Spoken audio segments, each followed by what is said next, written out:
سلام. خسته نباشی. فایل چی دارید؟ برای فروش یا اجاره؟ برای اجاره.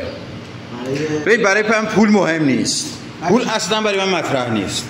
اصلا مطرح. 50 میلیون دارم، یه خونه درندش میخوام.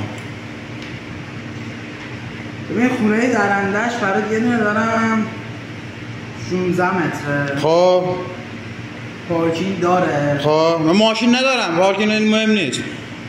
یه دو چرخه دارم، بعضی موقع 3 چرخه. 70 تومن رهن کامل.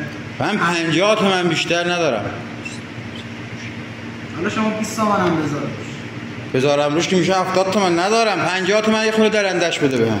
خدا خود باش آقا. 50 تومن برات دارم با 4 تومن اجاره. من اجاره ندارم که بدم. من میخوام من زنم خرجمو میده. چه زن خوبی عینایی کم برای ما پیدا کن. 40 متری هم برات دارم.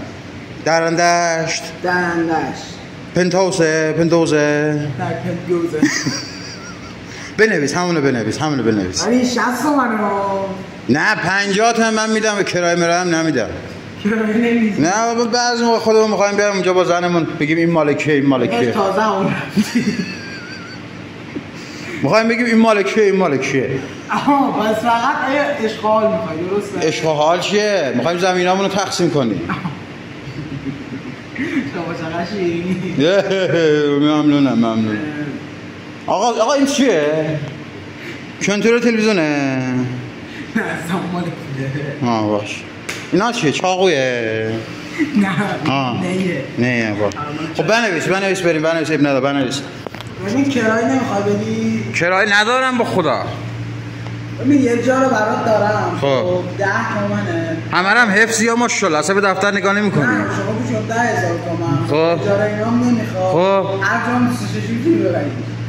بریم نیمه فروشی روبرو یه کارتون موز بدی و هم کوموز موز نیست چرا؟ بابا کنار دارکنی فروشی هست.